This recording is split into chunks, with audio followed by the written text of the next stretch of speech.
Olá pessoal, hoje vamos continuar a falar sobre a entropia e a sua relação com a segunda lei da termodinâmica. Vamos analisar algumas situações bem típicas que envolvem cálculo de variação de entropia para substâncias puras, para gases ideais e substâncias incompressíveis. Na última aula nós vimos que durante o processo a entropia de um sistema isolado sempre aumenta, ou no caso limite de um processo reversível permanece constante. Desse modo, a gente conclui que a entropia total ela nunca diminui.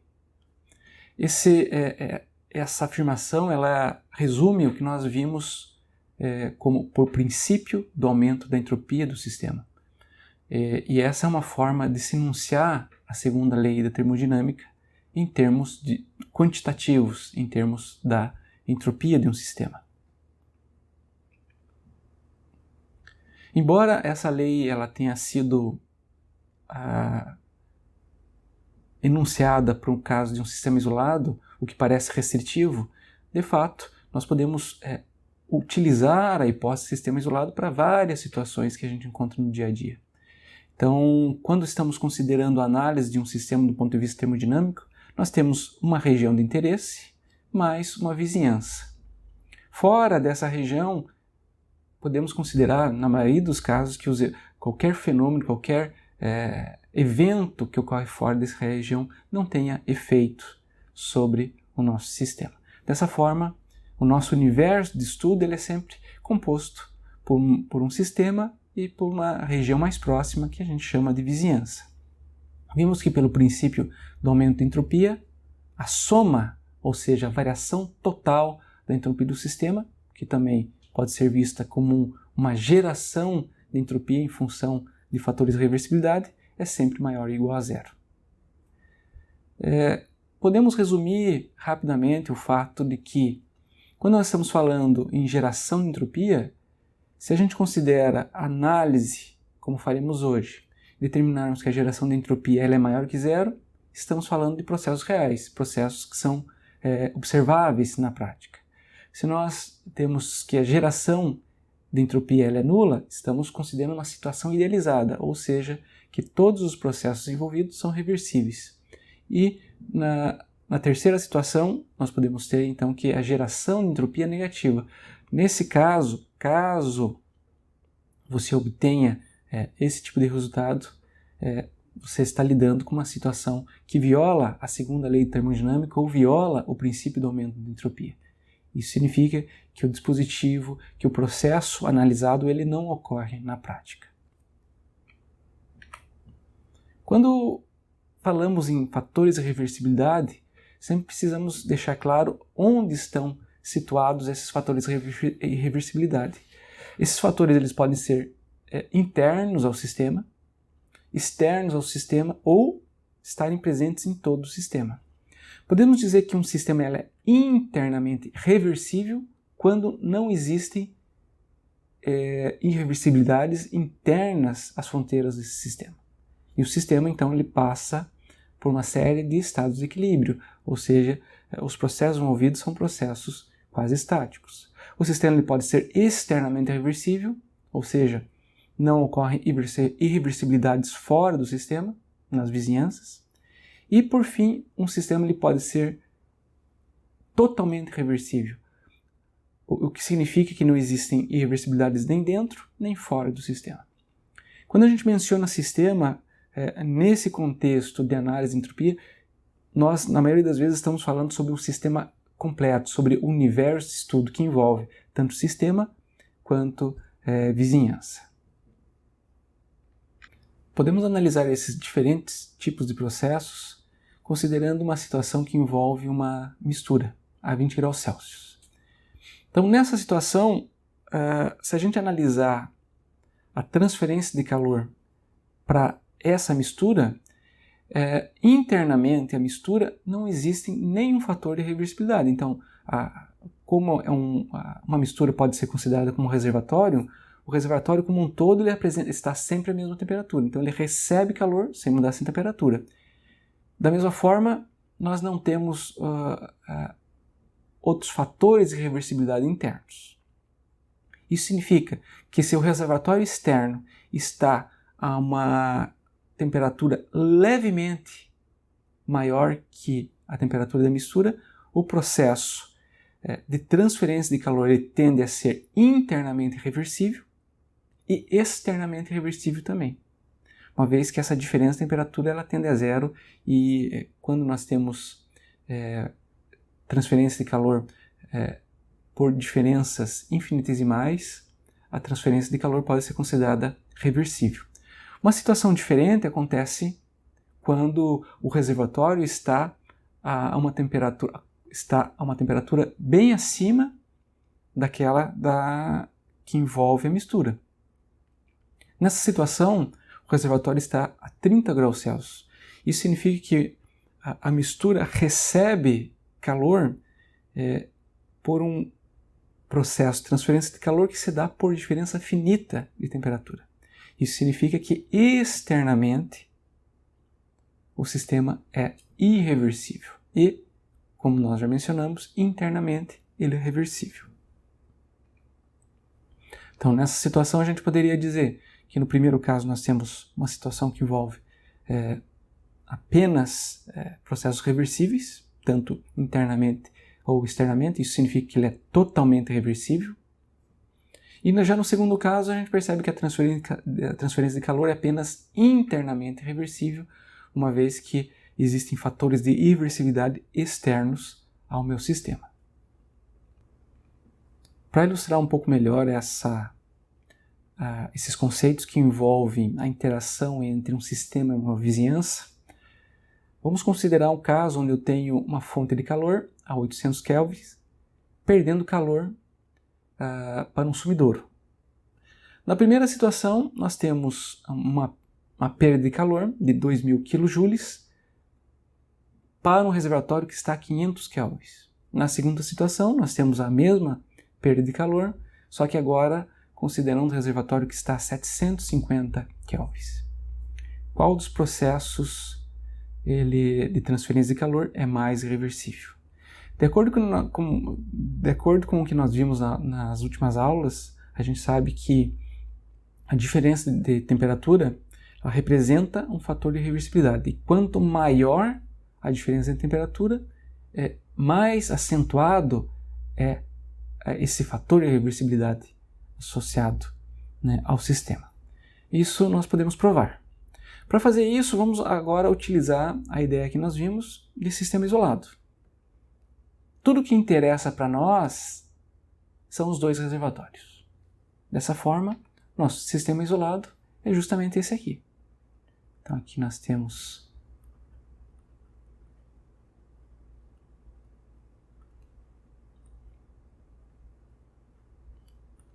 veja que esse sistema isolado ele é composto por dois subsistemas. Subsistema 1 e subsistema 2. Isso significa que a variação de entropia total ou geração de entropia ela é igual a variação de entropia do subsistema 1 mais a variação de entropia do subsistema 2. A variação de entropia do subsistema 1 ela vai ser o quê?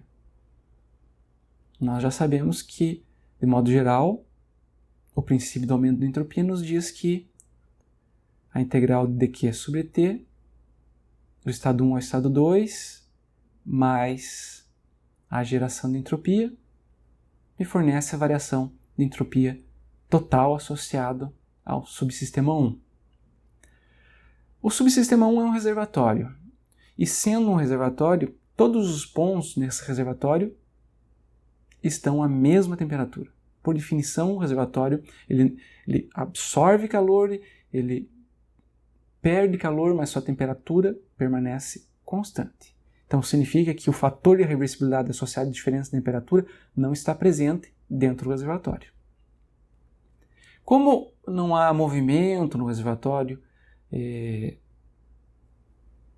nós podemos concluir também que não existem outros fatores de reversibilidade.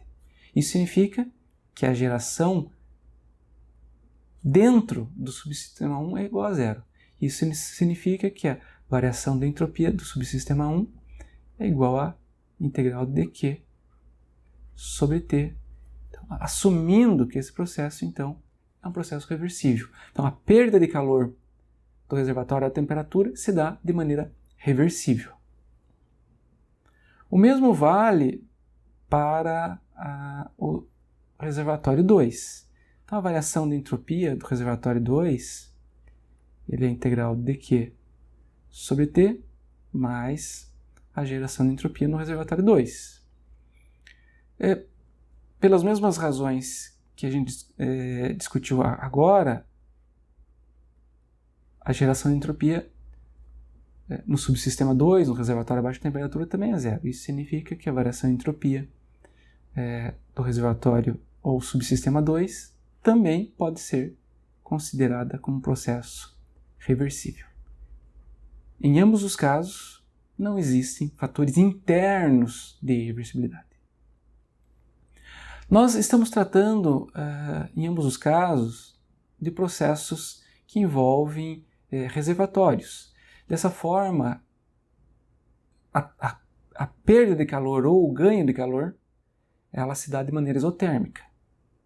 Então, isso significa que eu posso retirar esse T da integral e eu fico com a integral de Q do estado 1 ao estado 2, que simplesmente seria Q12 sobre a temperatura envolvida. Nesse caso, a temperatura TQ. A variação de entropia do subsistema 2 também ocorre de maneira isotérmica. Então, o ganho de calor ocorre de maneira isotérmica. Isso significa que a troca de calor também é Q12. Só que nesse caso, a variação de entropia ocorre, o ganho de calor ocorre à temperatura TF. Então, isso aqui seria subsistema 1 e isso aqui seria subsistema 2.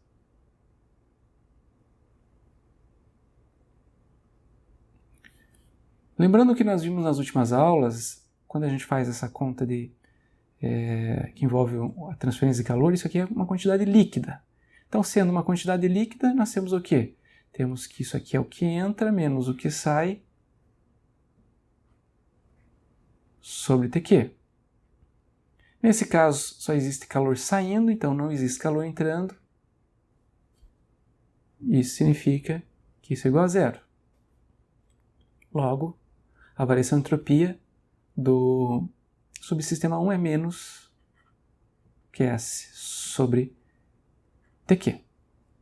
Já no caso do subsistema 2,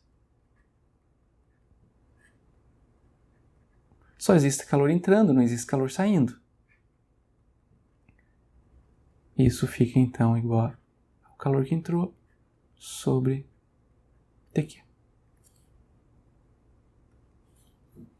Assim, a variação de entropia total ou geração de entropia ela é igual a menos QS sobre TQ mais Q sobre TF. Como o que sai do reservatório de alta temperatura é exatamente igual ao que entra no reservatório de baixa temperatura, nós temos que, em termos de magnitudes, as quantidades de calor são iguais. Isso significa que nós podemos escrever essa relação como sendo, então, uma quantidade de calor, vamos chamar isso aqui de uma quantidade de calor Q, 1 sobre TF menos 1 sobre TQ. Então, de modo geral, para dois reservatórios, trocando calor, a variação da entropia total ou a geração de entropia é igual a troca de calor vezes 1 sobre TF menos 1 sobre TQ.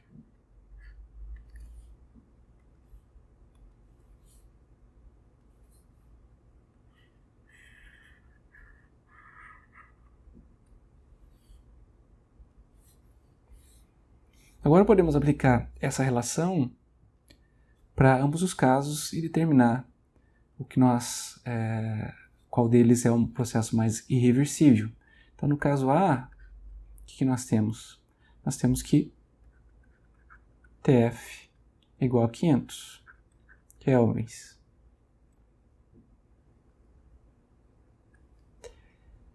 Isso significa que a geração de entropia vai ser igual a 2.000 kJ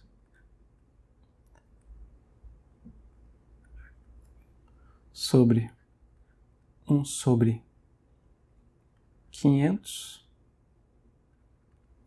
menos 1 sobre 800 kelvins.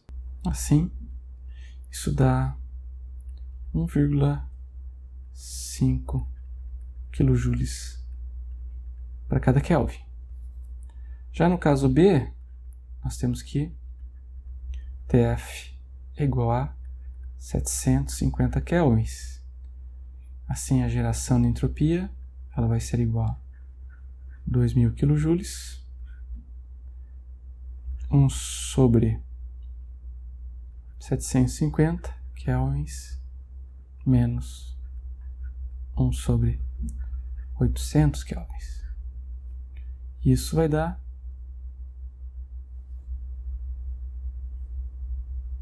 0,17 kJ por Kelvin.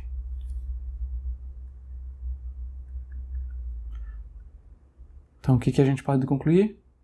Nós podemos concluir, como a gente já esperava, que a geração de entropia associada ao processo A, ela é maior que a geração de entropia associada ao processo B. Isso significa que o processo A ele é mais irreversível do que o processo B. Veja que essa relação ela permite que a gente conclua que quando TF tende a TQ,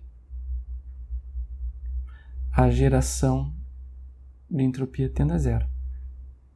O que é algo que a gente já esperava, porque todo processo que envolve uma transferência de calor infinitesimal ou para um ΔT tendendo a zero é um processo reversível, ou seja, a geração de entropia é nula.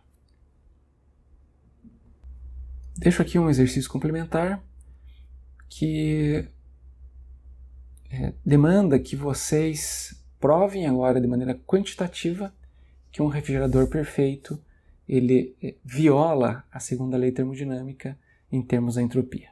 Isso nós comentamos lá no início do estudo da segunda lei, quando a gente viu o enunciado de Clausius, que de maneira condensada diz o seguinte: não existem refrigeradores perfeitos. Agora a gente tem condição de mostrar isso matematicamente. Quando estamos explorando processos reversíveis, nós estamos vendo que a variação de entropia ela é calculada de maneira simples por uma integral de Q sobre T. Isso mostra que a propriedade de entropia, ou a diferencial de uma entropia, da entropia, é igual a dQ sobre T. E que o calor reversível associado ao processo é T vezes ds. Isso significa que se nós representarmos o diagrama TS, a área sobre a curva de um processo, ela permite que a gente calcule o calor que foi trocado naquele processo. Quando nós estamos falando em quantidades infinitesimais, TdS representa a área desse retângulo que está mostrado aqui.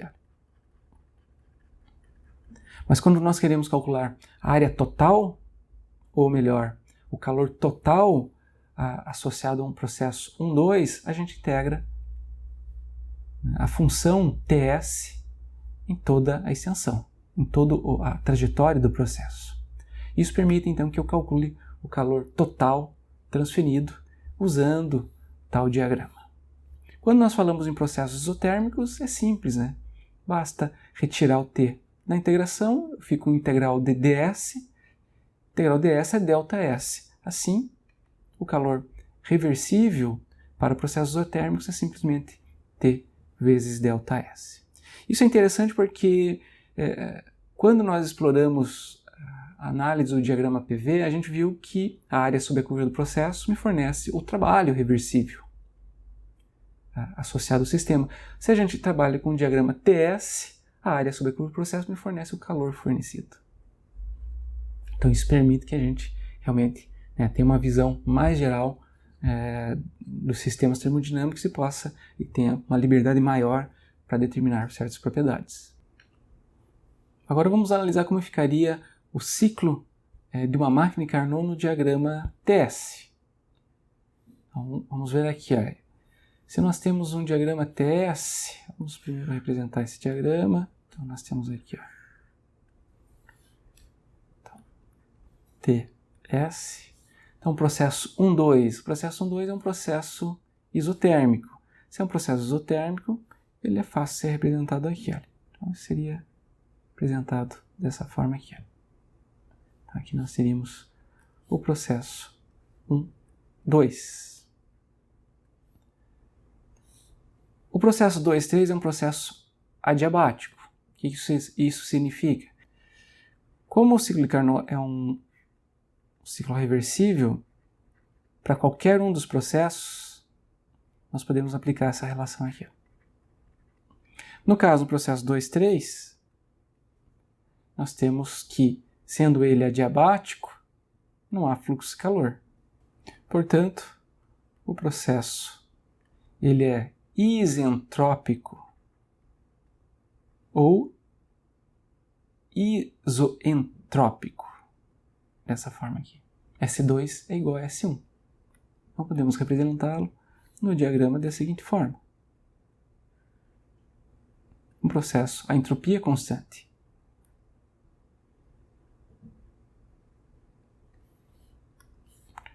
Aqui temos o processo, então, 2,3. Agora podemos representar o processo 3,4, que também é um processo isotérmico. Isso significa que ele pode ser representado assim. E, por fim, o processo 4,1, que é também um processo isentálpico, representado dessa forma. Aqui. Então, aqui nós temos processo 3,4 e processo 4,1. Se a gente analisar as trocas de calor fornecido, a troca de calor para a máquina de Carnot, ela seria representada por toda essa área aqui, olha, abaixo da curva 1,2. O calor rejeitado seria a área abaixo da curva 3,4. O calor líquido seria justamente essa área que nós temos aqui, olha. E nesse caso específico, o trabalho resultante seria justamente igual ao calor líquido. Porque nós vimos que para processos cíclicos, a primeira lei termodinâmica é representada dessa forma. Então, se a gente calcular o calor líquido, que seria justamente a área entre esses processos, o calor líquido é exatamente igual ao trabalho realizado no sistema. Um outro diagrama bastante utilizado é o diagrama de Mollier. O diagrama de Mollier é o diagrama entalpia-entropia. O que ele nos diz? Ele me fornece uma análise conjunta da primeira e da segunda lei termodinâmica. Para perceber isso, lembre-se da análise de balanço de uma turbina. Lá a gente viu que o balanço de energia da turbina permite que eu calcule a potência produzida por uma turbina em termos da variação de entalpia do sistema e do fluxo de massa também, da vazão mássica. Já se a gente calcular a variação da entropia nesse processo, isso me dá uma noção sobre quais são as trocas de calor envolvidas e quais são os fatores de irreversibilidade envolvidos. Uma vez que a variação de entropia me permite calcular a geração de entropia. Isso significa que o diagrama de Mollier me fornece tanto uma análise de primeira lei quanto uma análise de segunda lei, de maneira mais condensada. Apenas uma correção, aqui nós temos que está faltando um sinal nessa expressão. Aqui fica menos m ponto ΔH.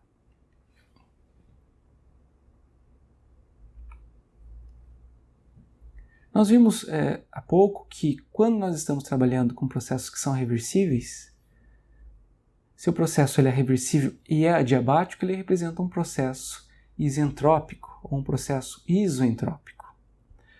Esse tipo de processo ele é particularmente útil quando nós estamos projetando dispositivos de engenharia, como turbinas, compressores, difusores bucais. Esses dispositivos, eles, com uma boa aproximação, eles são adiabáticos. Se nós supomos, então, processos reversíveis internamente a esses dispositivos, nós temos uma análise isentrópica do problema. E com essa análise isentrópica eu tenho a condição de determinar os dispositivos mais eficientes que eu posso imaginar.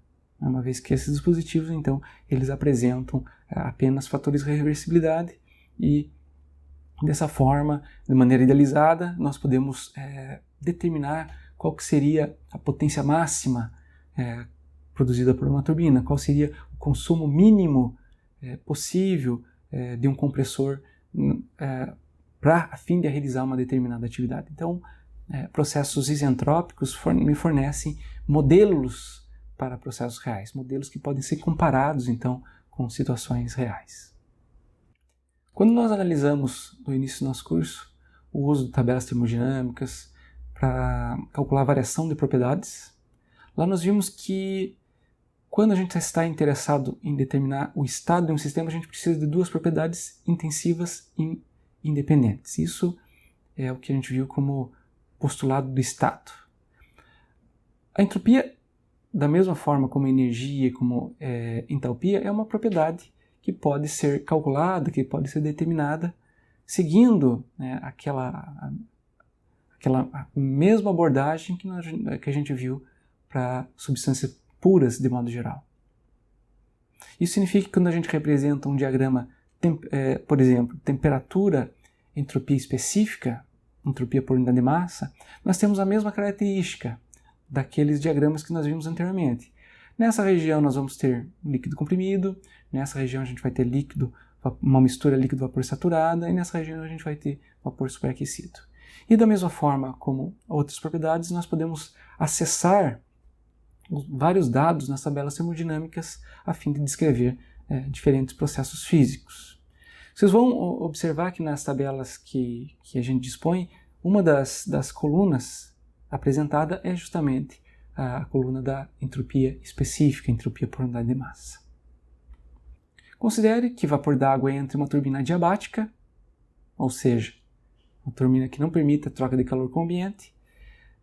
O vapor entra a 5 megapascais e 450 graus Celsius. E sai com uma pressão de 1,4 megapascais. Determina o trabalho produzido pela turbina por unidade de massa de vapor d'água que a atravessa se o processo for reversível. Ou seja, estamos idealizando aqui uma turbina em termos de um processo que é isentrópico, uma vez que ela é adiabática e reversível. Como a gente viu, quando a gente trabalha com turbinas, a potência produzida é igual ao fluxo de massa, ou melhor, a vazão mássica, vezes a entalpia de entrada menos a entalpia de saída. Se a gente quer trabalhar com trabalho por unidade de massa, a gente já está trabalhando com o Wzinho, que é o W, é o trabalho por unidade de massa. Se a gente multiplica isso por ΔT e divide por ΔT, nós temos então que isso aqui também pode ser visto como potência sobre vazão mássica. Assim, o trabalho por unidade de massa é simplesmente a entalpia de entrada menos a entalpia de saída, em termos específicos também. Nesse caso específico, o vapor d'água ele entra na turbina como vapor superaquecido. Se vocês analisarem nas tabelas, então a pressão P1 e a temperatura T1, nós temos que a entalpia de entrada era igual a 3317,2 kJ por quilograma. E a entropia específica da entrada seria 6,821 kJ por quilograma Kelvin. Associado à saída, nós temos, por enquanto, a pressão 2. Mas, como nós vimos, a gente sempre precisa de duas propriedades termodinâmicas para descrever um processo. A segunda propriedade, ela pode ser vista ou pode ser obtida se a gente considerar a melhor situação possível, ou seja, a melhor turbina possível. E a melhor turbina possível é uma turbina reversível. Se o processo é reversível, se ele é reversível e é adiabático, ele também é um processo isentrópico. Isso significa que a entropia do estado 2 é exatamente igual à entropia do estado 1. Podemos aqui representar, então, considerar estado de entrada como sendo estado 1, entropia de entrada H1. Assim, se o processo é isentrópico, então a gente obtém duas propriedades intensivas e independentes, e o estado final fica determinado, e a partir da tabela termodinâmica nós determinamos então a entalpia de saída. Se vocês buscarem lá, vocês vão ver que a entalpia de saída nessa situação é 2.967,4 kJ por quilograma. Assim, a entalpia específica, ela resulta um valor de 350 kJ por quilograma. Isso significa que para cada quilograma que entra na turbina, eu produzo 350 kJ de trabalho. Podemos representar esse processo num diagrama temperatura e entropia. Nós vimos que o diagrama temperatura e entropia, ou melhor, se vocês analisarem o livro-texto, vocês vão ver que esse diagrama ele é muito parecido com o diagrama TV. Isso significa que cada linha dessa aqui representa um processo isobárico. E quanto mais para cima a gente for, maior é a pressão envolvida. Então, isso significa que essa primeira linha aqui ela está relacionada a um processo de maneira esquemática de 5 megapascais, enquanto que a segunda eu posso associá-la a esse processo de 1,4 megapascais. Assim, se a gente representar isso no diagrama TS, como ele é um processo isentrópico, nós temos a seguinte representação. Então, esse aqui é o processo 1, esse aqui é o processo 2, e o processo se dá nessa direção. Se a gente analisar, embora a gente não tenha mencionado, se a gente analisar essa situação aqui, a gente vai ver que esse estado é o estado de vapor superaquecido também, assim como o estado de entrada. Vimos que, quando a gente está trabalhando com processos isotérmicos, calcular a variação da entropia é fácil. Se o processo é reversível, a gente utiliza essa relação. Se o processo é isotérmico, tem a saída integral e a variação da entropia ela é resumida, é dada por o calor trocado, o calor líquido trocado sobre a temperatura de troca, que ocorreu a troca de calor. A situação muda quando nós temos um processo não isotérmico, ou seja, o T já não pode ser mais retirado da integral e a gente precisa de alguma forma reescrever de modo que ele fique em termos de uma variação de temperatura, a fim de permitir a integração. Para realizar essa manipulação e obter então uma variação de entropia para processos que não são isotérmicos, vamos considerar primeiro o que a gente já sabe, a primeira lei termodinâmica. A primeira lei termodinâmica pode ser vista em termos de balanço de energia. Se a gente representa o balanço de energia em termos de quantidades líquidas, nós ficamos então com calor líquido menos o trabalho líquido é igual à variação de energia interna do sistema. Em termos infinitesimais, dQ menos dW igual a 1 dU. Da segunda lei termodinâmica, nós vimos que o calor reversível ele pode ser escrito em termos da entropia. Se nós considerarmos processos que envolvam trabalho de fronteira móvel, então o trabalho pode ser especificado como trabalho PDV.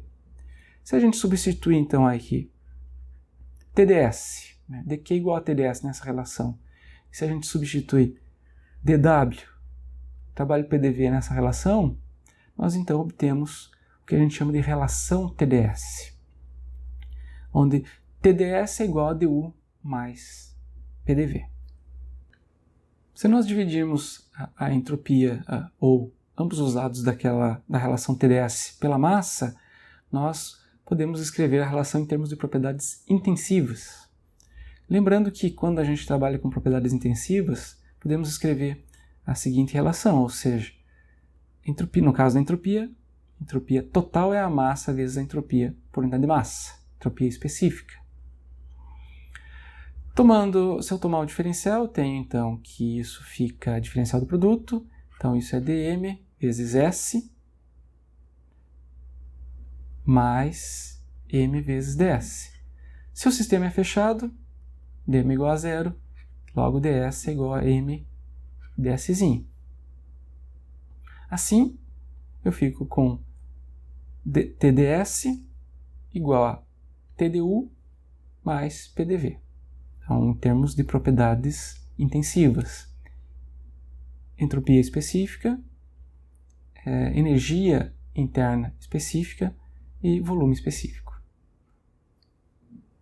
Todas em termos de quantidades totais por unidade de massa. Podemos também reescrever essa relação TdS se a gente lembrar da expressão para entalpia. Lembrando que a entalpia é uma propriedade combinada. Em termos específicos, nós temos que a entalpia é igual a Hzinho, entalpia específica é igual a Uzinho mais PVzinho. Tomando o diferencial, nós ficamos então com dU mais VdP mais PDV. Isolando o dU nessa relação, nós temos que dU igual a dH menos VdP menos PDV.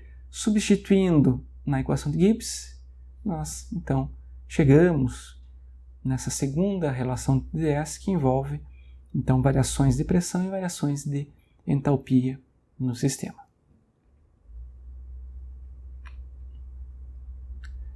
Alguns comentários são interessantes quando a gente utiliza relações TdS.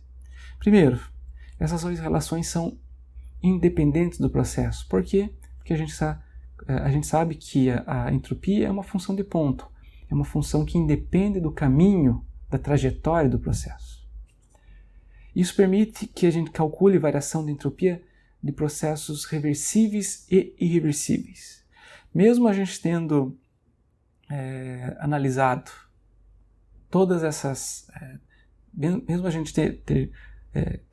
que a gente tenha considerado toda a análise em termos de processos reversíveis, a gente vai ver que essas equações, dado o fato de que a entropia é uma função de ponto, elas podem ser utilizadas para analisar processos reais, ou seja, processos reversíveis. Então isso é uma coisa extremamente importante quando nós estamos interessados em aplicar a segunda lei termodinâmica a dispositivos reais. Vamos agora calcular a variação de entropia considerando sólidos e líquidos. Podemos usar qualquer uma das relações TdS, mas vamos utilizar a primeira que a gente viu, ou seja, TdSzinho igual a Duzinho mais PdVzinho.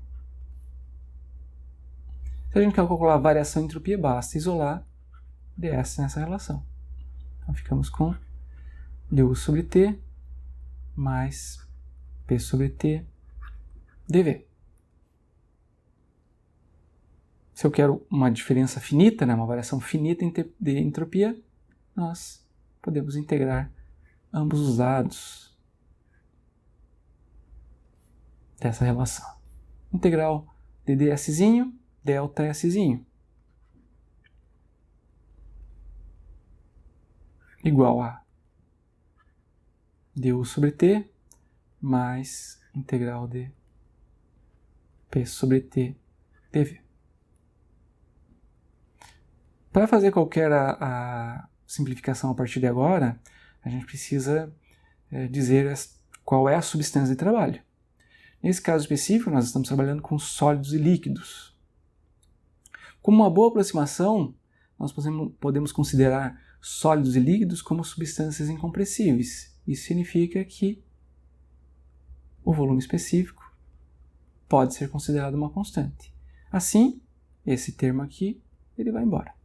Não existe variação de volume e a variação de entropia por unidade de massa é igual à integral T du sobre T. Para substâncias incompressíveis, nós vimos também que o modelo diz que a energia interna por unidade de massa depende só da temperatura.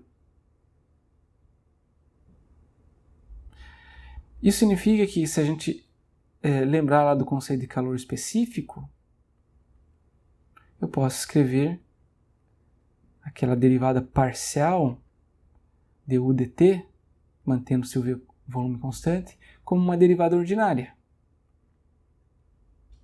como duzinho dt.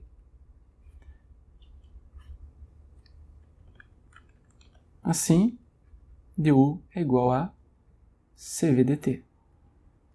Vimos também, quando a gente explora substâncias incompressíveis, outra aproximação que a gente faz é a seguinte: os calores específicos, a volume e a pressão constante são iguais. Esse aqui é o nosso modelo em questão. Isso significa que eu posso simplesmente escrever isso dessa forma. Integrando ambos os lados e usando o conceito de calor específico médio, nós podemos então escrever ΔUzinho como sendo calor específico médio vezes ΔT. Assim, a variação de entropia de uma substância incompressível pode ser escrita. Olha, nesse caso a gente nem precisaria realizar essa integração, porque nós não queremos aqui delta hoje, a gente quer, na verdade, integrar du dt. Então o que a gente pode fazer aqui é o seguinte: substituímos a definição du ddu como sendo 1 sobre calor específico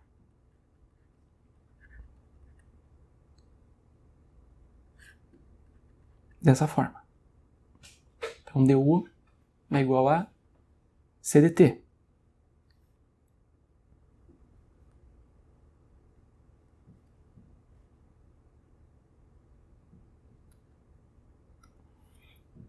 Assim nós ficamos com a integral de c dt sobre t.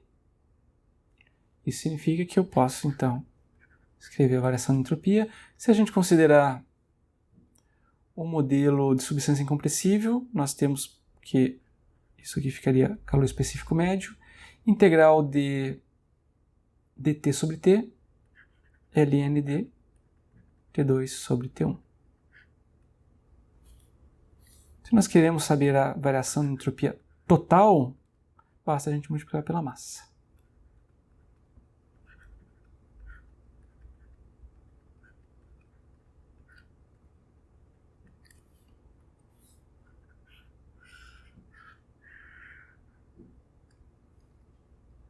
Aqui a gente nota que para líquidos e sólidos ou substâncias incompressíveis, a variação de entropia depende apenas da temperatura.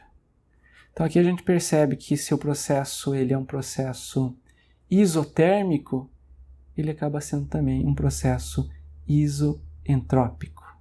Basta a gente perceber o seguinte: se nós temos que ln de T2 sobre T1, se a gente analisar a função ln, quando o x da função de ln é igual a 1,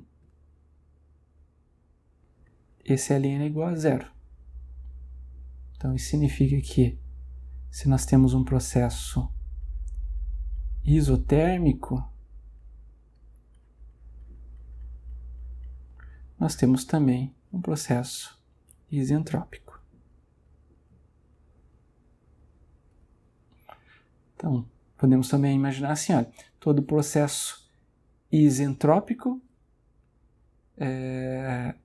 ele implica num processo isotérmico quando nós estamos considerando substâncias incompressíveis. Vamos analisar agora a variação de entropia de um gás ideal. Em particular, note que nós estamos interessados nessa situação em determinar a entropia específica em termos da temperatura e do volume específico. Como é que a gente observa isso? Nesse caso, podemos considerar a primeira relação TdS, que diz o seguinte, que TSzinho é igual a du sobre T, como nós vimos no exercício anterior, mais P sobre T dV. Veja que aqui, olha, quando nós temos esse tipo de relação, essa relação, quando ela é escrita dessa forma, ela implica em entropia específica em termos de U e V. A gente quer aqui entropia em termos da temperatura e do volume específico. Então, como é que nós podemos fazer isso? A gente pode reescrever esse termo aqui, olha. Como nós vimos, quando a gente considera gases ideais, gás ideal ele tem a relação entre a equação de estado é PV igual a mRT. Nós podemos considerar que gases ideais, como Joule mostrou, a energia interna é uma função só da temperatura para um sistema fechado. Isso significa que o calor específico é o volume constante. Ele, em termos aqui da energia por unidade de massa, ele simplesmente du dt. Assim, duzinho, de forma similar ao caso das substâncias incompressíveis, ele é CV dt. Só que nesse caso, para gases, a gente viu que CV é sempre menor do que CP. CP é sempre igual a CV mais R, no caso de gases ideais. Então aqui a gente carrega a dependência com o volume a dependência do calor específico medido a volume constante. Então isso vai dar integral de CV dt sobre T. Mas, veja que aqui eu tenho uma relação, preciso reescrever essa relação, a razão P sobre T em termos da variável de integração, que nesse caso é o volume específico.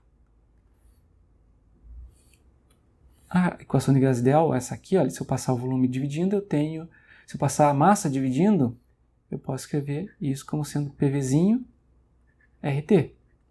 Então isso significa que P sobre T é R sobre Vzinho. P sobre T, R sobre Vzinho dV. Assim nós temos que...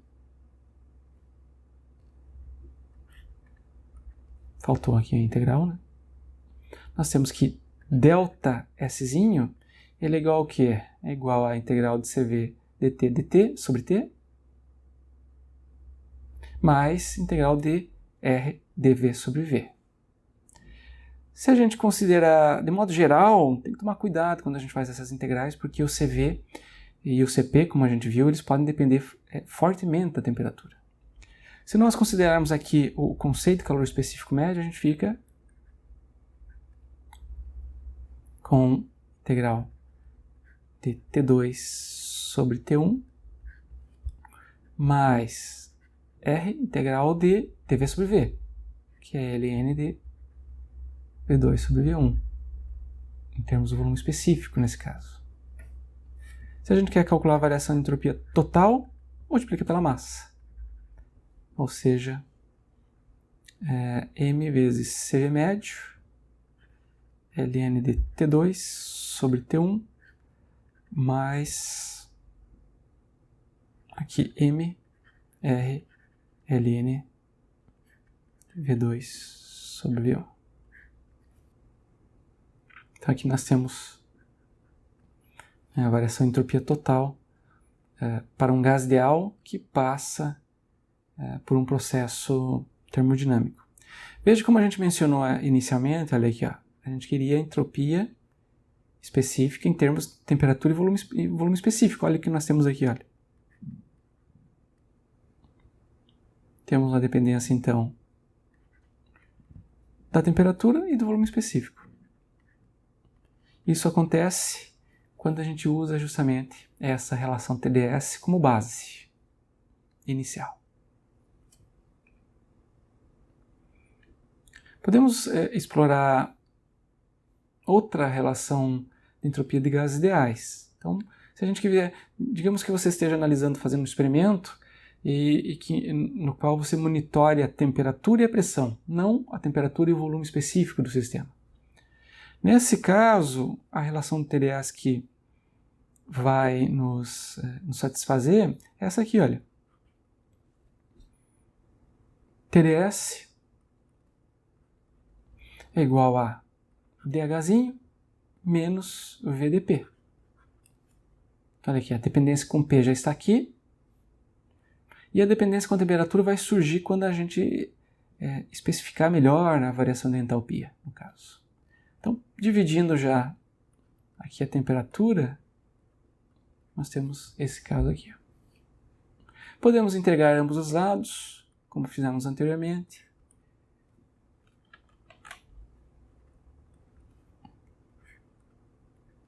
De modo a resolver essa equação diferencial. Isso fica dszinho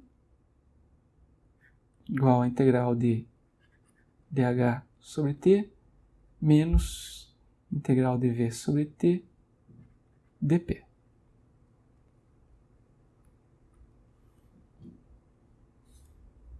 Como nós já vimos no passado, aqui eu tenho o cálculo de variação, eu quero a variação de entalpia do sistema. A variação de entalpia está associada a Cp. Da seguinte forma. Como nós vimos também, quando a gente considera gases ideais, além da energia interna ser função só da temperatura, a gente mostra que a entalpia também é só função da temperatura. Isso significa que essa integração aqui ela pode ser escrita como Cp dHdt, ou seja, em termos de derivadas ordinárias. E que o dH pode ser isolado, pode ser escrito em termos Cp dt.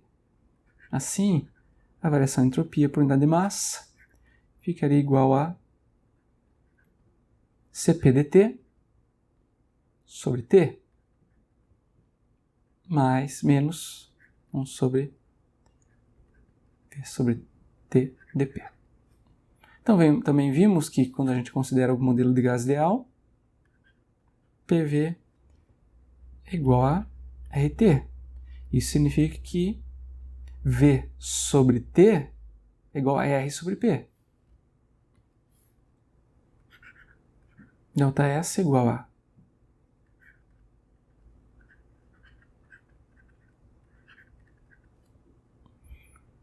integral de Cp sobre T dt menos integral de V sobre T igual a R sobre P dp. E assim, se considerarmos o conceito de calor específico médio, note que isso tem que ser feito com cuidado, uma vez que os gases, como a gente vê nesse gráfico ao lado, eles apresentam Cp e CV variáveis com a temperatura, então você tem que considerar uma variação de temperatura pequena e tem que analisar, ver se dentro dessa variação realmente não há uma variação significativa dos calores específicos.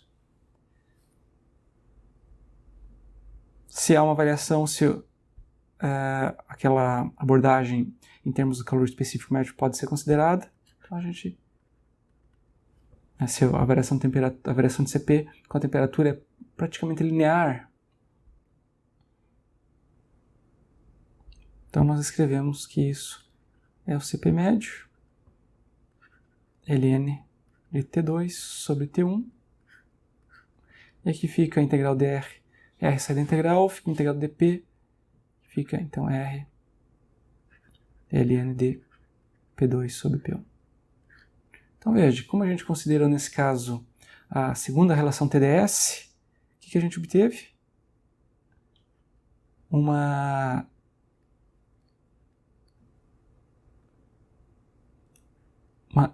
variação da entropia, ou uma entropia do estado final, como sendo a entropia do estado inicial, mais esse termo aqui.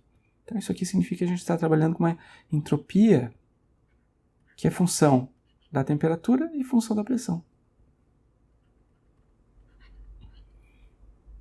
Assim, dependendo da relação TdS que você esteja explorando, você vai obter entropia em termos de propriedades diferentes. Vejam então o que nós consideramos no cálculo anterior. A gente ficou ambas as equações diferenciais, elas puderam ser resolvidas de maneira explícita, porque nós consideramos que a abordagem do calor específico médio.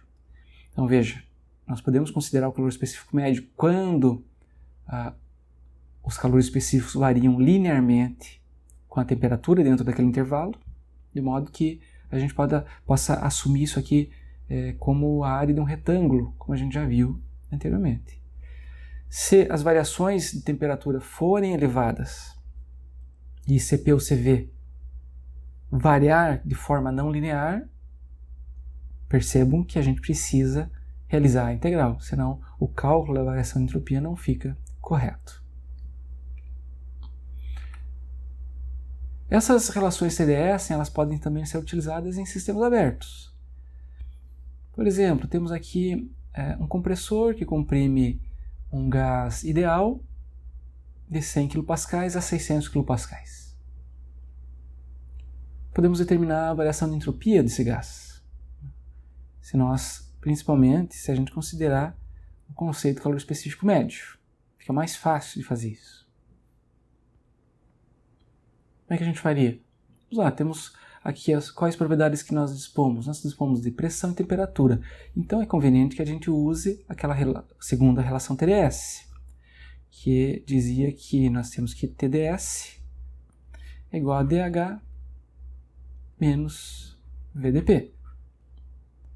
Integrando essa relação, passando o T dividindo e integrando essa relação, nós vimos que a variação de entropia por unidade de massa ela é igual a CV médio, ou melhor aqui é Cp médio, ln de T2 sobre T1, menos o R ln de P2 sobre P1. Assim, essa relação TdS ela, se ajusta perfeitamente a esse problema, porque esse problema me fornece temperatura e pressão. Como é que a gente calcularia a variação de entropia? Basta agora substituir os dados.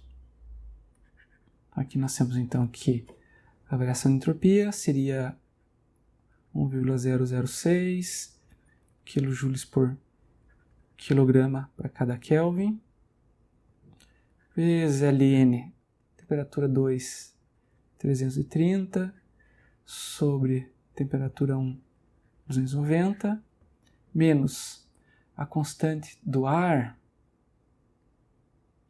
ela é 0,287 kJ por quilograma Kelvin, vezes Ln das pressões envolvidas. Nesse caso, pressão 2 é 600 kPa sobre 100 kPa. Assim, temos que a variação de entropia por unidade de massa fica igual a menos 0,3842 kJ por quilograma Kelvin.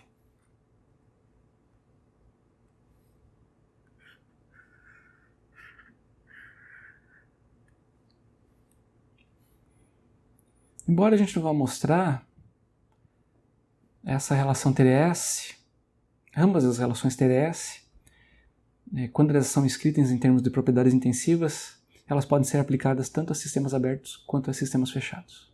Então isso é bastante útil, né, na análise termodinâmica. Essa equação realmente ela é mais simples do que a equação que apresenta propriedades extensivas quando existe transferência de massa. Então, nesse caso específico, vejo que houve uma queda da entropia para cada quilograma que passa pelo compressor.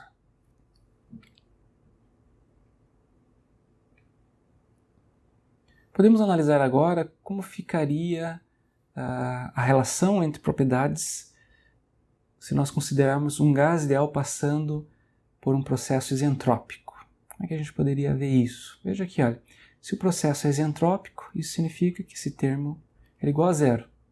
Logo, podemos escrever que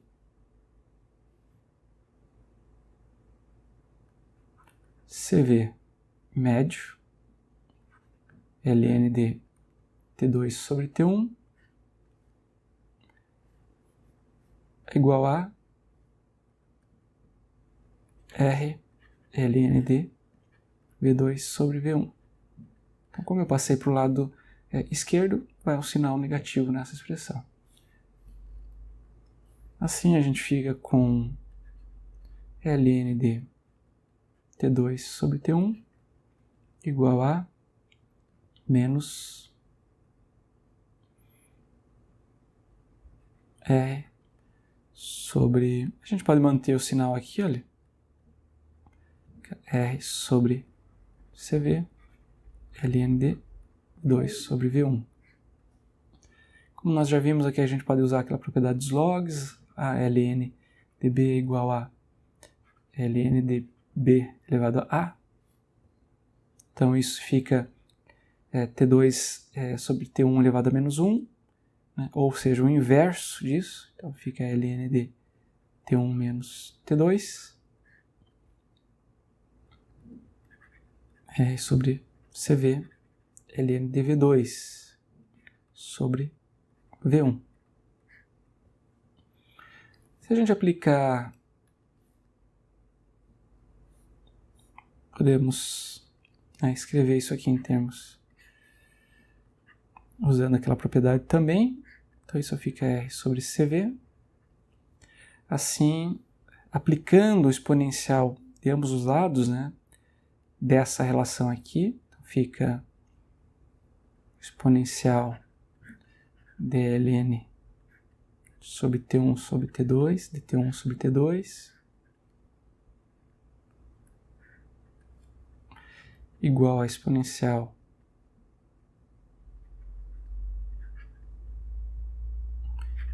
dln de V2 sobre V1 elevado sobre CV.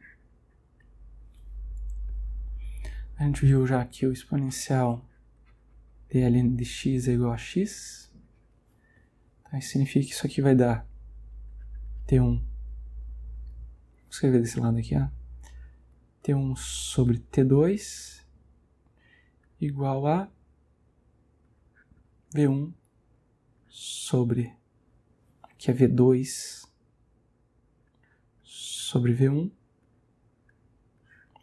Tudo isso aqui elevado a R sobre CV.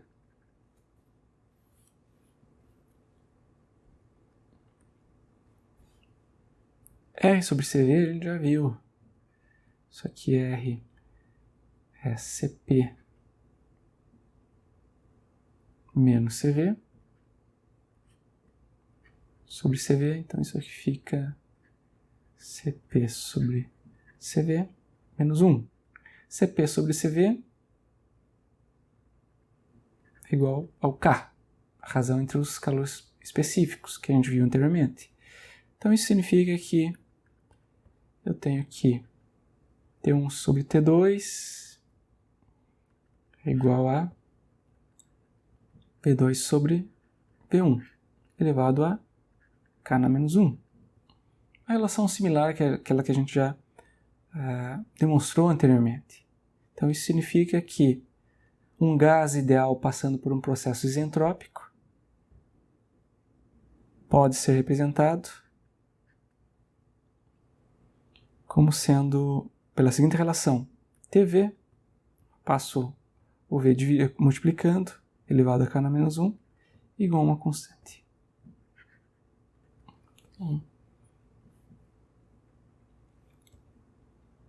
Algo que nós já vimos anteriormente.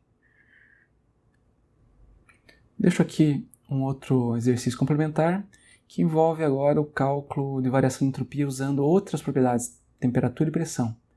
Quero que vocês mostrem que um gás ideal que passa por um processo isentrópico, nessa situação aqui, em termos de temperatura e pressão, pode ser representado por essa expressão aqui, ó, que envolve a pressão e a temperatura e a razão entre os calores específicos.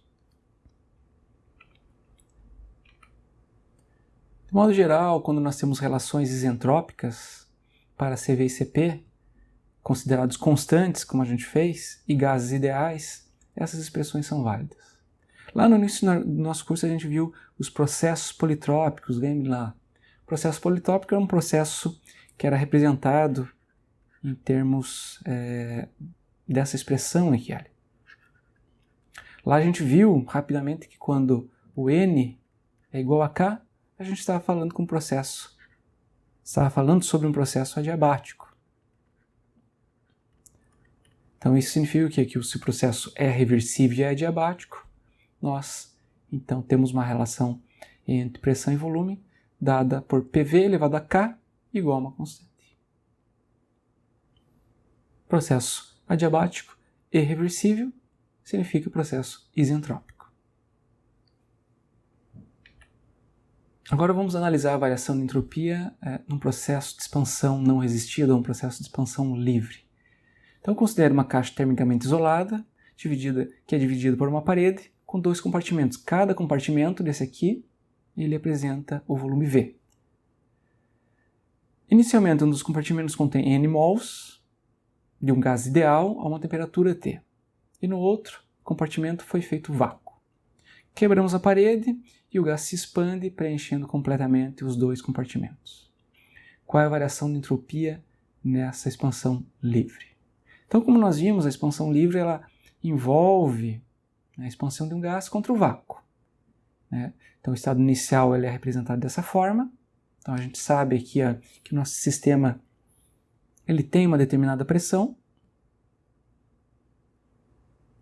Tem uma pressão P1 aqui. E no estado inicial ele se expande.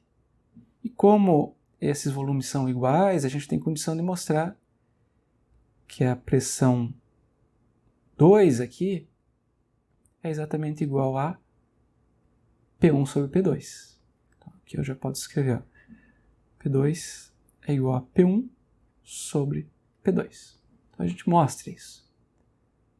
Como esse é um processo de não equilíbrio, a gente representa isso por uma linha tracejada, né?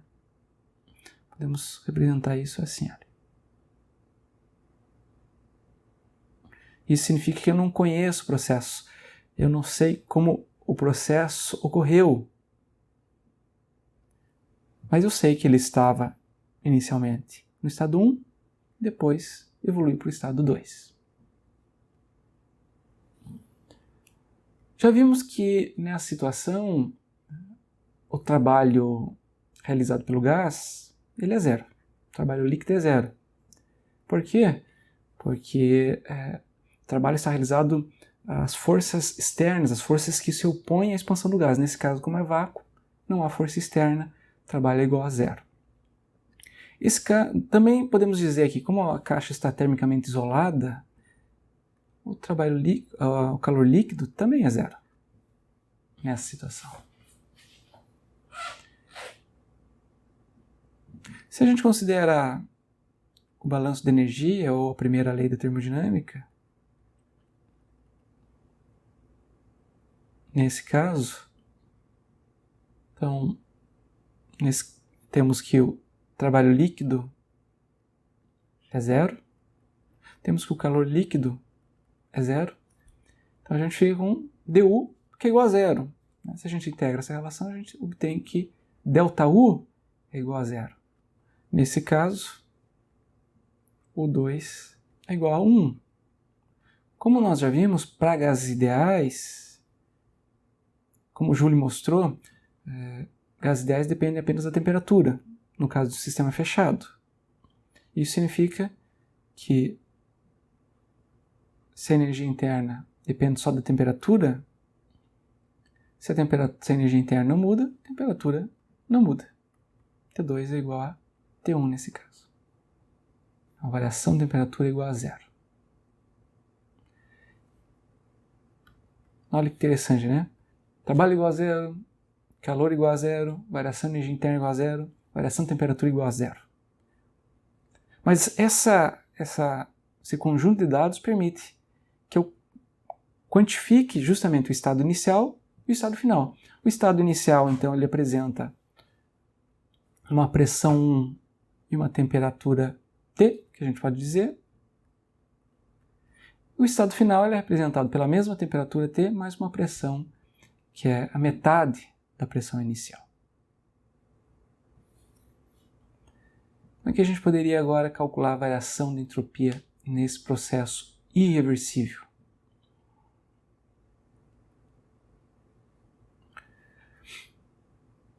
Veja, se a gente quer calcular a variação de entropia, né? A variação de entropia ela é S2 menos S1.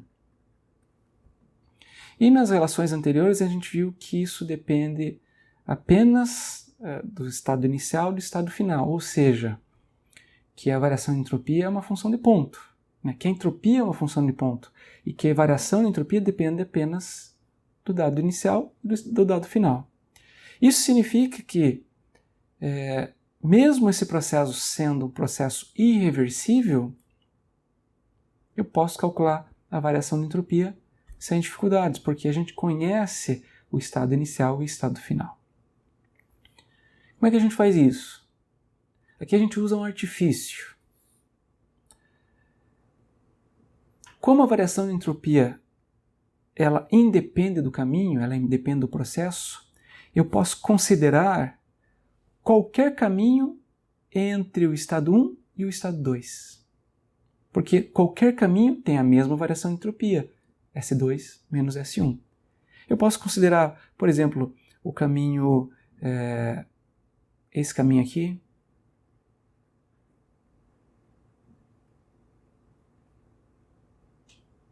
Eu posso considerar esse caminho aqui. Sem problema, por quê? Porque todos esses caminhos têm a mesma variação de entropia. Mas como eu não quero complicar as coisas e esses caminhos eles realmente são mais complicados, eu posso considerar o caminho mais simples que existe entre o estado 1 e o estado 2.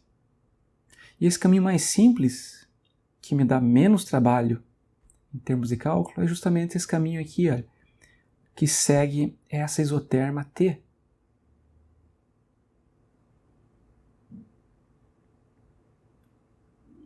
Aqui, ó. Sendo um caminho reversível, por sinal. Nós já vimos que quando nós temos processos reversíveis é fácil calcular a variação de entropia. Então nós podemos considerar um processo de expansão reversível do estado 1 ao estado 2. Veja que esse processo de expansão reversível ele não tem nada a ver com o processo real, que é um processo rápido de expansão. Mas esse processo reversível ele compartilha os mesmos estados inicial e final do processo real. Isso significa que se a gente considerar a variação de entropia do processo reversível, ela vai ser exatamente igual à variação de entropia do processo real. Por quê? Porque o processo porque a variação de entropia independe do caminho. E eu posso escolher o caminho mais fácil para analisar esse sistema. Inclusive, esse caminho reversível, que é um caminho hipotético, que não representa o processo que ocorre na prática. Então vamos lá. Qual seria o análogo aqui? Ó? O processo reversível que nós estamos mencionando, ele é um processo de expansão que se dá por meio de um processo quase estático. Então isso poderia ser visto da seguinte forma. Imagina que eu tenho aqui um gás, um conjunto de cilindro-pistão,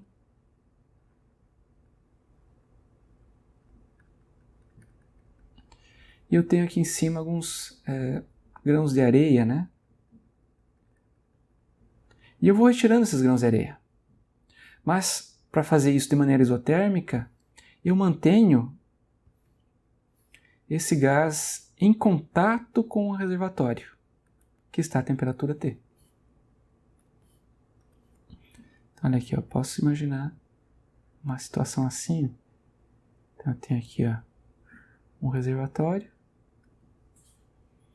que está a temperatura T. Então, toda vez que eu retiro um grão de areia, o sistema se expande, tende a se resfriar, mas como ele está em contato com o reservatório, ele recebe uma determinada quantidade de calor. Como os grãos de poeira eles têm uma massa infinitesimal ou têm uma massa tendendo a zero, esse processo seria um processo reversível. No limite, isso seria um processo reversível. Ok. Qual que seria, então, a variação de entropia nesse processo reversível? Seria igual a integral de dq sobre T. Como o processo é isotérmico, nós temos então que isso é o calor 12 sobre a temperatura T.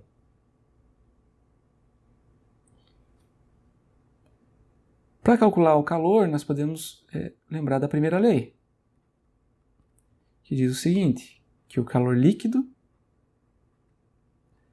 ele é igual a, ou que o calor líquido menos o trabalho líquido é igual a variação de energia interna. Nesse caso, não há variação de energia interna, porque a temperatura do estado 2 é igual à temperatura do estado 1. E nós estamos lidando com gás ideal. Logo, o calor líquido ele é igual ao trabalho líquido. Trabalho líquido é a integral de PDV.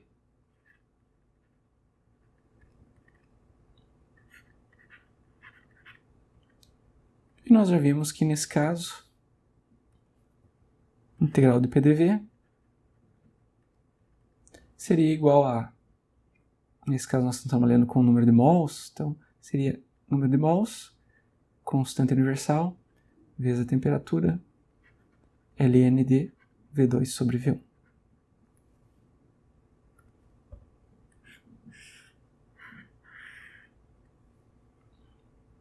Substituindo, então, essa relação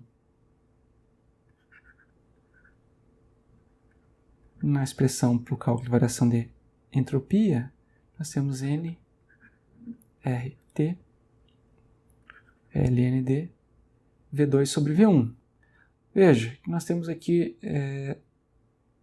nós tínhamos inicialmente o compartimento dividido em duas partes iguais. Então aqui nós tínhamos o volume V e o volume V. Então o volume 1 é justamente V. O volume 2 é 2 vezes V. Então olha aqui fica V2 sobre V1, fica igual a 2 sobre T. Esse T vai embora com esse T. E a variação de entropia associada ao processo 1,2 é igual a NR ln d2.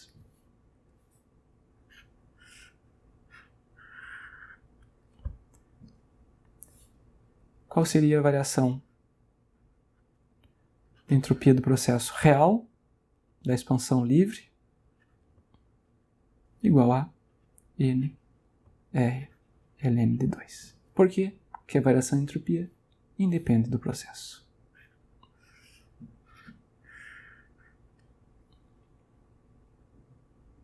Assim vocês percebam que a gente consegue analisar processos reais, processos irreversíveis, usando toda a análise que a gente fez para processos reversíveis. Porque sempre conseguimos encontrar um caminho reversível que conecta os dois estados, inicial e final, associados ao processo real, que é irreversível.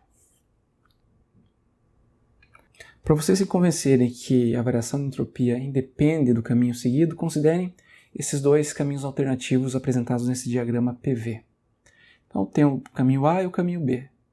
Eu quero que vocês escolham desses caminhos e mostrem que a variação de entropia é exatamente a variação que nós mostramos no exercício anterior, ou seja, que ela é igual a número de mols vezes a constante universal vezes ln de 2. Ou, em termos da massa e da constante específica, a variação de entropia ficaria a massa vezes a constante específica R vezes ln de 2. Só notem que esses caminhos eles apresentam duas etapas, então se precisa calcular a variação de entropia em cada uma das etapas. Também percebam que os caminhos A e B não têm nada a ver com o processo físico real que nós vimos. O que eles têm em comum é justamente os estados inicial e final.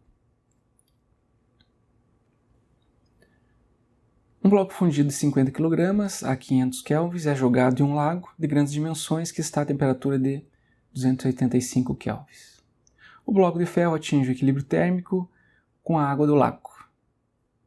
Considerando um calor específico médio de 0,45 kJ por kg Kelvin para o ferro, determine a variação de entropia do bloco de ferro, a variação de entropia da água do lago e a variação total ou geração de entropia.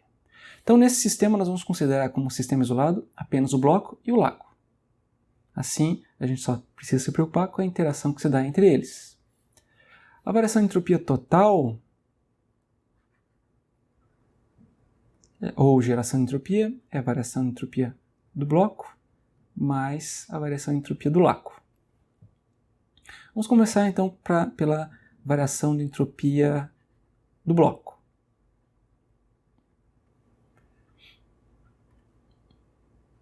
Para fazer essa análise, como o bloco passa por uma variação de temperatura no processo, vamos considerar uma das relações TdS.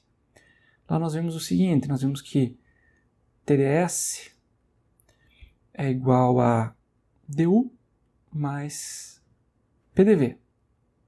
Então, como nós temos o bloco uma substância incompressível, esse dV vai embora, e a gente já viu que nesse caso a variação de entropia ela é igual a massa do bloco vezes o calor específico do bloco, calor específico médio nesse caso, vezes a ln da temperatura que ele passa.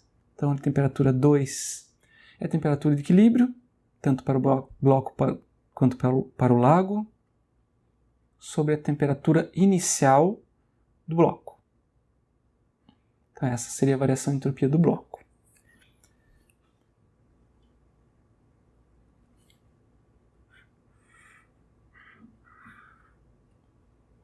Se vocês substituírem os dados aqui, vocês vão chegar nessa quantidade aqui, olha. Só cuidado, aqui eu já usei a massa, então significa que aqui é a variação total já do bloco. A variação de entropia do bloco, substituindo os dados, ela vai dar menos 12,65 kJ por Kelvin.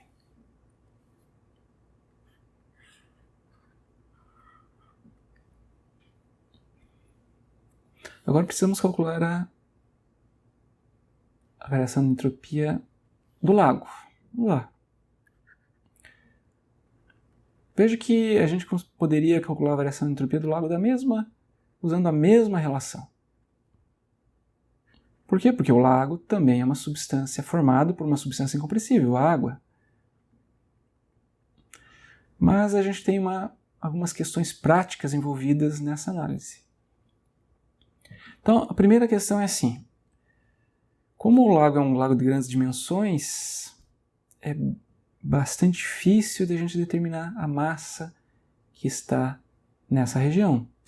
Então, a massa do lago é praticamente uma quantidade incalculável, uma vez que o lago deve apresentar um fundo bastante irregular, né? Então isso é difícil de a gente fazer.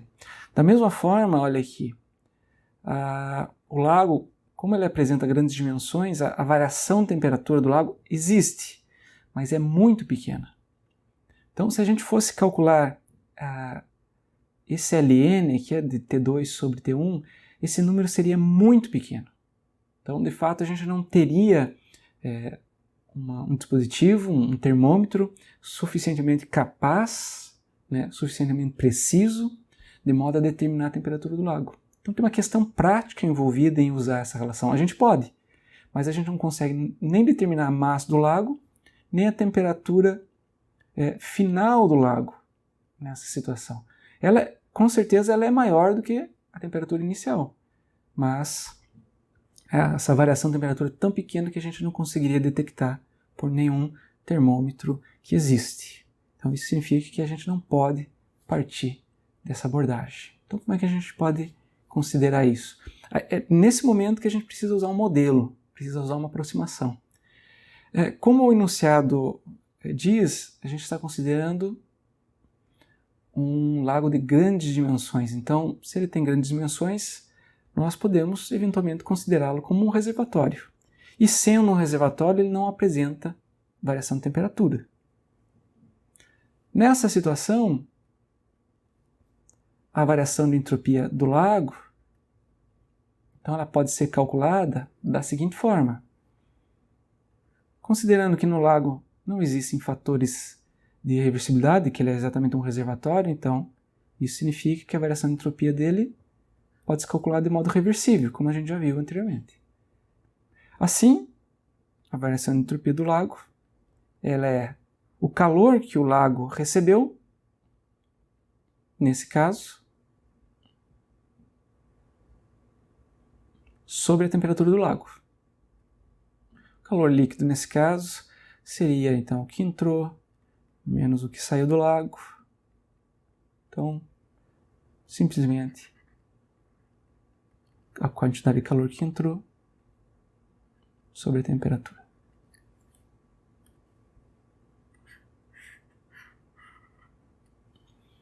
Como é que a gente poderia determinar agora o calor que entrou no lago? Podemos fazer isso usando a primeira lei aplicada ao bloco de ferro, nesse caso. Porque se a gente determinar o calor que saiu do bloco, ele é exatamente o calor que entrou no lago.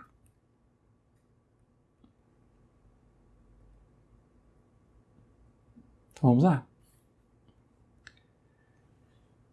Aplicando a primeira lei ao bloco, o que nós temos?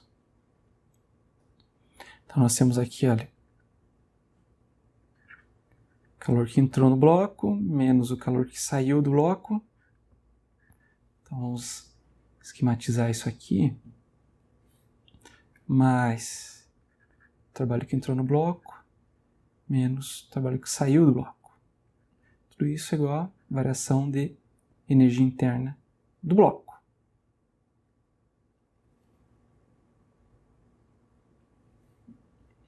O que nós temos? O bloco ele perdeu calor. No bloco, ele não houve realização do trabalho do bloco, ou a variação de volume dele foi muito pequena. Então, o trabalho de fronteira móvel pode ser desprezado também nesse caso. Então, isso significa que o balanço de energia aplicado ao bloco me fornece o seguinte, que o calor que saiu do bloco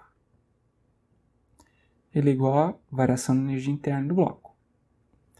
Sendo o bloco uma substância incompressível, nós já vimos que a variação de energia interna dele seria a massa do bloco, vezes o calor específico do bloco, calor específico médio, vezes a sua variação de temperatura, ou seja, a temperatura final do bloco, que seria igual à temperatura do lago, menos a temperatura inicial do lago. Dessa forma, o calor que saiu seria a massa do bloco, vezes o calor específico do bloco, vezes aqui, ó, como eu estou passando o sinal para o lado direito, então eu posso inverter essa diferença, então fica a temperatura inicial do bloco menos a temperatura do lago.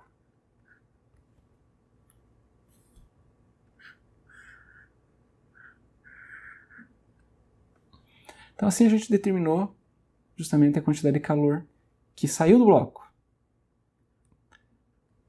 Mas o que saiu do bloco é exatamente igual ao que entrou no lago. Assim, a variação de entropia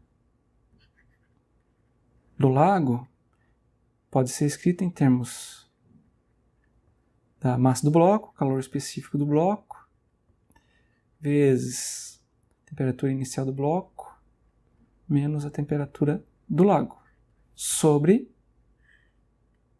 a temperatura do lago.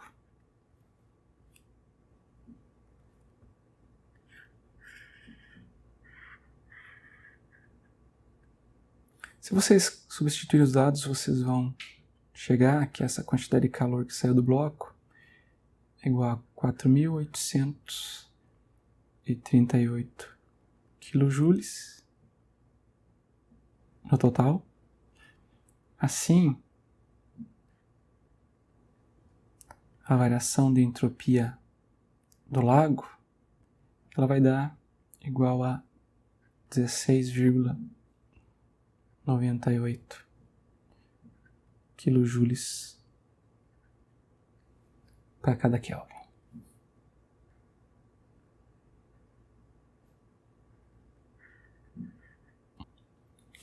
Dessa forma, podemos concluir que a variação de entropia total ou a geração de entropia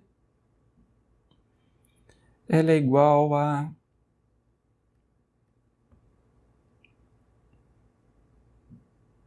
16,98 kJ por Kelvin menos 12,65 kJ por Kelvin. Portanto, a variação de entropia total é igual a 4,3 kJ por Kelvin.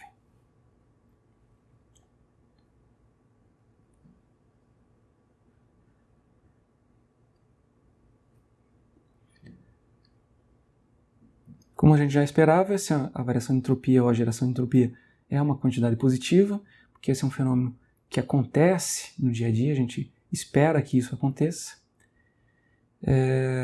E note também que a geração de entropia ela é devido a uma diferença finita de temperatura que existe inicialmente, que se dissipa ao longo do tempo. A fonte de geração de entropia é justamente na interface entre o bloco e o lago. É isso aí, pessoal. Ficamos por aqui hoje. Então, obrigado pela atenção de todos. Um abraço e até mais. Até mais aí, moçada.